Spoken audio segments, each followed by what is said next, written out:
മഹാഭൂരിപക്ഷം വരുന്ന ആൾക്കാരും ഗവൺമെൻറ്റിൻ്റെ തീരുമാനത്തെ സ്വാഗതം ചെയ്തു അവർ അംഗീകരിക്കുന്ന നിലപാടാണ് സ്വീകരിച്ചത്. ചർച്ചയിലൂടെ ചില ആൾക്കാർ ഇത് ഉച്ചയ്ക്ക് ആക്കിയ പോരെ ഈ അരമണിക്കൂർ വൈകുന്നേരം ആയാൽ എന്താ എന്നെല്ലാം പറഞ്ഞുള്ള ഒരു ചില അഭിപ്രായ പ്രകടനങ്ങളെല്ലാം സ്വാഭാവികമായിട്ട് നടത്തുന്ന അഭിപ്രായ പ്രകടനങ്ങളെല്ലാം നടത്തിയിരുന്നു. അതിൻ്റെ പ്രയാസങ്ങളെ സംബന്ധിച്ചിടത്തോളം ഞാൻ അവരോട് സൂചിപ്പിക്കുകയുണ്ടായി. പ്രയാസങ്ങളെന്ന് പറഞ്ഞാൽ 2025 മെയ് 31 സർക്കാർ ഉത്തരവാണ് ആദ്യമായിട്ട് ഇറങ്ങുന്നത്. അതിൽ പറയുന്നത് ക്ലാസ് 1 മുതൽ ക്ലാസ് 4 വരെ 198 പ്രവൃത്തി ദിവസങ്ങളുണ്ടാവണത്. ക്ലാസ് 5 മുതൽ 7 വരെ 200 പ്രവൃത്തി ദിനങ്ങൾ ഉണ്ടാവണമെന്നാണ് പറയുന്നത്. ക്ലാസ് 8 മുതൽ 10 വരെ 204 പ്രവൃത്തി ദിനങ്ങളായി കൊണ്ടുമാണ് ഈ മെയ് മാസം 31 ഉത്തരവ് ഇറങ്ങുന്നത്. അതിൽ LP വിഭാഗം സ്കൂളുകൾക്ക് അധിക പ്രവൃത്തി ദിവസം ഇല്ല. UP വിഭാഗം സ്കൂളുകളിൽ ആഴ്ചയിൽ 6 പ്രവൃത്തി ദിനം വരാത്ത രീതിയിൽ 2 ശനിയാഴ്ചകൾ ഉൾപ്പെടുത്തിക്കൊണ്ടും ഹൈസ്കൂൾ വിഭാഗം സ്കൂളുകൾക്ക് 6 ശനിയാഴ്ചകൾ ജൂലൈ ഉൾപ്പെടുത്തിക്കൊണ്ടുമാണ് കലണ്ടർ തയ്യാറാക്കിയിട്ടുള്ളത്. അതായത് ഹൈസ്കൂളിൽ 198 സാധ്യമായ ദിവസങ്ങളും 6 ശനിയാഴ്ചയും ചേർന്ന് 204 പ്രവൃത്തി ദിവസം, 38 വെള്ളിയാഴ്ച ഒഴിവാക്കി.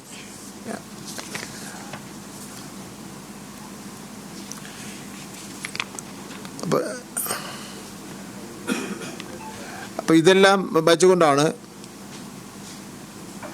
രാവിലെ 15 മിനിറ്റും ഉച്ച കഴിഞ്ഞ് 15 മിനിറ്റും അധിക പ്രവൃത്തി സമയം ഉൾപ്പെടുത്തി പീരീഡുകൾ ക്രമീകരിച്ചിട്ടുള്ളത്.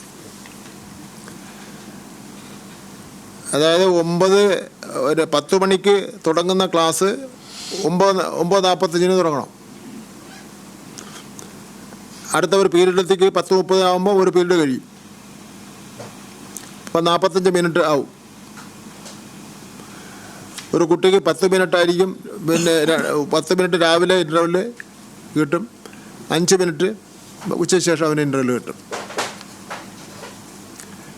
ഉച്ചയ്ക്ക് ഇടവേളയ്ക്ക് 1 മണിക്കൂർ കിട്ടും. അപ്പോൾ ഇത് ആകെ രാവിലെ മാത്രമാണ് ഈ 15 മിനിറ്റിൻ്റെ പ്രശ്നം ബാധിക്കുന്നത്. വേറെ ഒരു ബാധിക്കുന്ന പ്രശ്നമില്ല. 10 മണിക്ക് തുടങ്ങുന്നത് 9:45 ആരംഭിക്കുന്നു.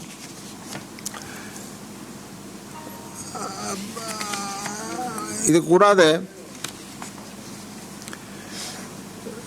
ഈ കേസിന് ആസ്പദമായ കാര്യമെന്ന് പറയുന്നത് വിട്ടൂർ എബനൈസർ HS PTAയും മാനേജറും കൂടി ഫയൽ ചെയ്ത റിട്ട് ഹർജിയാണ്. ആ റിട്ട് ഹർജിയിൽ ഉത്തരവ് പ്രകാരം അധ്യയന വർഷം 220 പ്രവൃത്തി ദിനം വേണമെന്ന് ഹർജിക്കാരൻ്റെ ആവശ്യത്തിന്മേൽ ചട്ടപ്രകാരം തീരുമാനിക്കാൻ പൊതുവിദ്യാഭ്യാസ ഡയറക്ടറോട് കോടതി പറഞ്ഞു. അപ്പോൾ ചട്ടപ്രകാരം 220 അല്ലേ, 20 പ്രവൃത്തി ദിനം അത് ചട്ടപ്രകാരം തീരുമാനിക്കാനാണ് കോടതി DGയോട് പറഞ്ഞത്. ഇതിൻ്റെ അടിസ്ഥാനത്തിൽ പൊതുവിദ്യാഭ്യാസ ഡയറക്ടർ ഹർജിക്കാരനെ കേൾക്കുകയും ഏപ്രിൽ മാസം 25-ാം തീയതിയിൽ ഒരു ഉത്തരവ് ഇറക്കുകയും ചെയ്തു. എന്നാൽ ഉത്തരവിറക്കി കലണ്ടറിൽ ഉൾപ്പെടുത്താനും തീരുമാനിച്ചു. എന്നാൽ ആ ഉത്തരവിനെതിരെ പിന്നെ കേരള വിദ്യാഭ്യാസ ആക്ടും ചട്ടങ്ങൾക്കും ബാധകമായ സ്കൂളുകളിലെ പൊതുവിദ്യാഭ്യാസ വകുപ്പ് പ്രസിദ്ധീകരിച്ച വിദ്യാഭ്യാസ കലണ്ടർ ചോദ്യം ചെയ്തുകൊണ്ട് അധ്യാപക സംഘടനകൾ കേസിന് പോയി. അധ്യാപക സംഘടനകൾ കേസിന് പോയ ശേഷം അവസരത്തിൽ ഡയറക്ടറുടെ അധികാരത്തെയും ഈ കേസ് ചോദ്യം ചെയ്തു. അപ്പോൾ കോടതി ചോദിച്ച് ശനിയാഴ്ച പ്രവൃത്തി ദിവസമാക്കുന്നതിന് ഉള്ള ഉത്തരവിടാൻ വേണ്ടി ഈ DGക്ക് എന്താ അധികാരം എന്ന് ചോദിച്ചതിൻ്റെ അടിസ്ഥാനത്തിൽ 2004 ആഗസ്റ്റ് മാസം 1 ബഹുമാനപ്പെട്ട ഹൈക്കോടതി ഒരു വിധിന്യായം പറഞ്ഞു.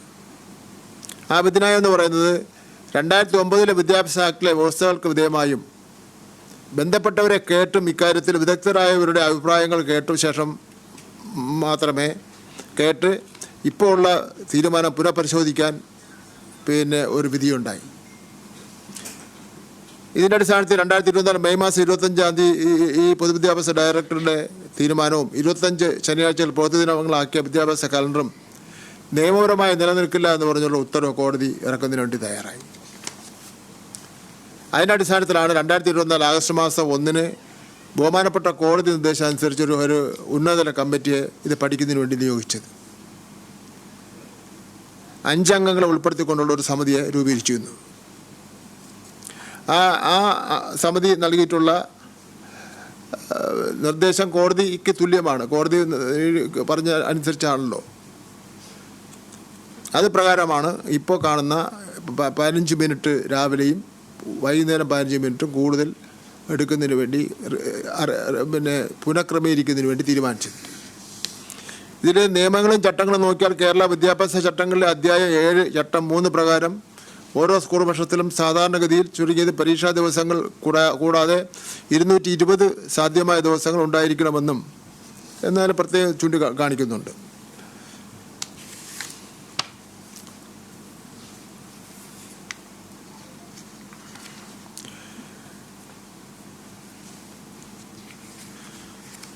പിന്നെ ഇതിൽ ഏറ്റവും പ്രധാനപ്പെട്ട ഒരു കാര്യം ഉള്ളത്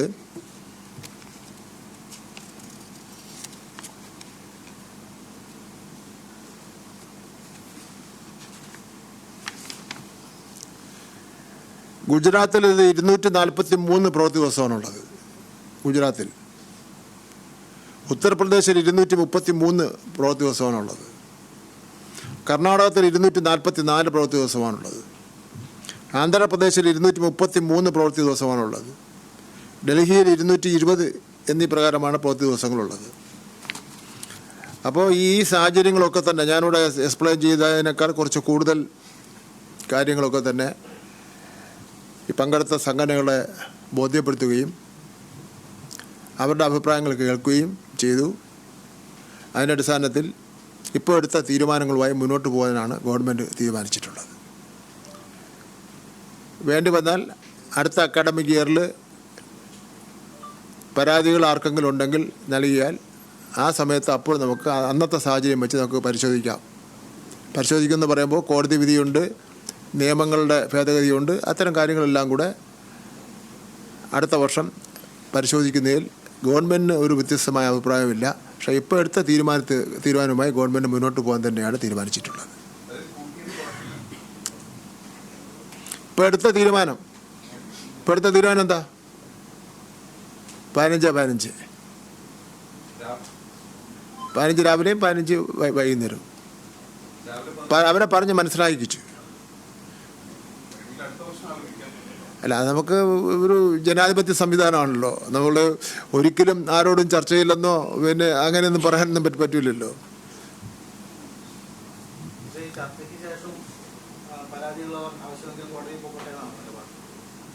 അല്ല, കോടതിയിൽ പോകണമെന്നോ അല്ല, അത് അവര് പോട്ടേതോ? പരാതിയുള്ളവർക്ക് വേണമെങ്കിൽ കോടതി പോവാം. അതൊന്നും നമ്മൾ പറയേണ്ട കാര്യമില്ലല്ലോ.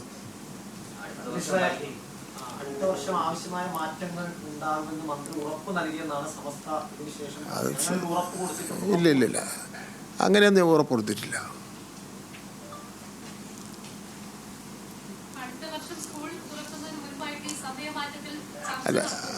അല്ല, അതൊന്നുകൂടെ വ്യക്തമാക്കാം. നമ്മളൊരു ജനാധിപത്യ സംവിധാനമാണല്ലോ. ഒരു തീരുമാനം എടുത്തു. ആ തീരുമാനത്തെ സംബന്ധിച്ചിടത്തോളം അഭിപ്രായ വ്യത്യാസമുള്ളവരുണ്ടാവും, ഒക്കെ ഉണ്ടാവും. അവരുമായി ചർച്ച ചെയ്യുന്നു. നമ്മൾ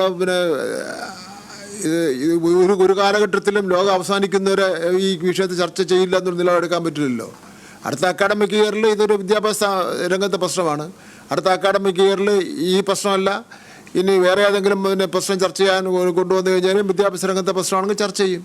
ഇത് മാത്രമല്ല, ഏത് വിഷയം വേണോ ചർച്ച ചെയ്യാം.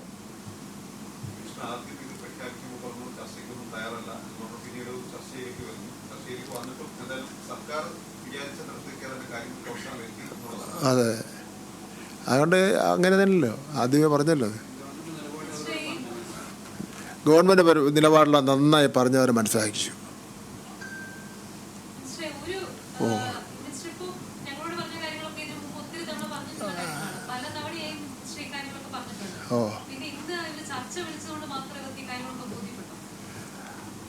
അത് അവരോട് തന്നെ ചോദിക്കേണ്ട കാര്യമാണ്.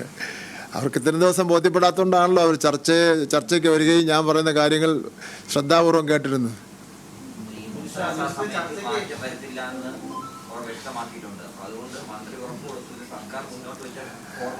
ഞാൻ നമ്മുടെ നിലപാട് പറഞ്ഞു, ബാക്കി ഇനി അവരോട് ചോദിക്കുക. അവർ മാത്രമല്ല, ബാക്കി ഞാൻ പറഞ്ഞ CMS കാരുണ്ട്, KPS MA കാരുണ്ട്, എയ്ഡഡ് സ്കൂൾ മാനേജ്മെൻറ്റ് അസോസിയേഷൻ ഉണ്ട്, മദ്രാസ ബോർഡുണ്ട്, അവരെല്ലാവരും ഉണ്ടല്ലോ.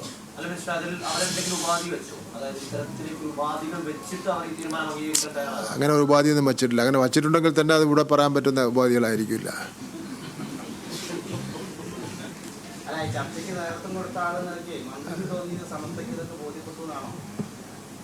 അവർക്ക് പക്ഷെ ബോധ്യപ്പെട്ടെന്ന് എനിക്ക് തോന്നുന്നില്ല.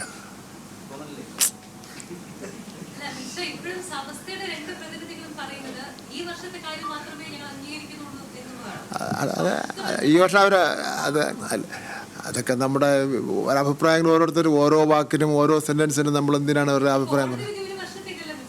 അല്ലല്ല, കോടതി അങ്ങനെ പറഞ്ഞില്ല. ഇനിയിപ്പോൾ സുപ്രീം കോടതി പോയി ഈ കോടതിക്ക് നാളെ തള്ളിയാൽ കോടതി വിധി ഏതെങ്കിലും ഒരു കാലഘട്ടത്തേക്കൊന്നും പറയാൻ പറ്റില്ല. സുപ്രീം കോടതിയുടെ തീരുമാനം വരുന്നത് വരെ കോടതി വിധി ഇങ്ങനെ മറിയും തിരിഞ്ഞിരിക്കും.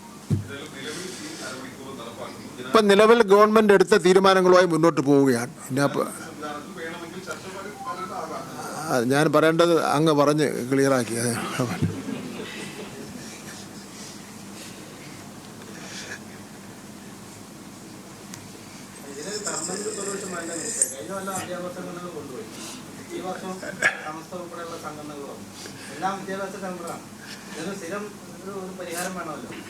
എന്ത് ചെയ്യാൻ മണിയണ്ട? ജനാധിപത്യ സംവിധാനമല്ലേ?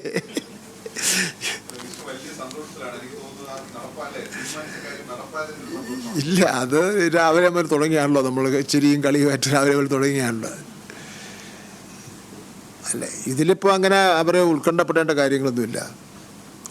15 മിനിറ്റിൻ്റെ കാര്യമേ ഉള്ളൂ. അതിലൊന്നും വാശി പിടിക്കേണ്ട കാര്യമൊന്നുമില്ല.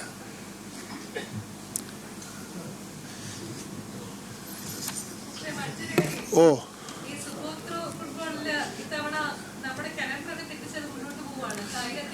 കായിക അധ്യാപകർ ഇച്ചിരി പിണക്കത്തിലാണ്. അതായത് അവരോട് 300-ന് ഒരു അധ്യാപകൻ എന്നുള്ള നിലയിൽ തീരുമാനിക്കുമ്പോൾ 17 അധ്യാപകരുടെ ജോലി നഷ്ടപ്പെടും. അത് 500-ന് അല്ലേ, 500-ന് തീരുമാനിക്കുമ്പോൾ ഒരു അധ്യാപകൻ്റെ ജോലി നഷ്ടപ്പെടും. അത് 300-നൊന്നും തീരുമാനിക്കണം.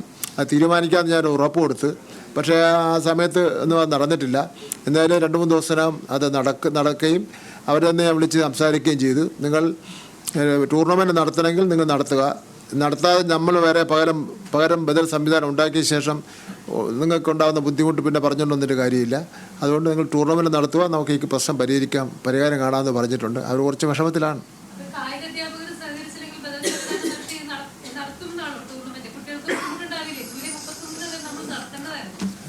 അത് ബുദ്ധിമുട്ടില്ലാതെ നടത്തി തീർക്കാം, കുഴപ്പമില്ല.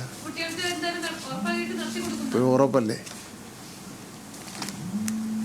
സ്കൂൾ സമയമാറ്റവുമായി ബന്ധപ്പെട്ട് സമസ്ത നേതാക്കളുമായി നടത്തിയ ചർച്ച പൂർത്തിയായി അതിനുശേഷം മാധ്യമങ്ങളെ കാണുകയായിരുന്നു വിദ്യാഭ്യാസ മന്ത്രി വി ശിവൻകുട്ടി. ഈ നിലവിലെ സർക്കാർ തീരുമാനവുമായി മുന്നോട്ട് പോകുമെന്നാണ് മന്ത്രി ഇപ്പോൾ മാധ്യമങ്ങളോട് സംസാരിച്ചത്.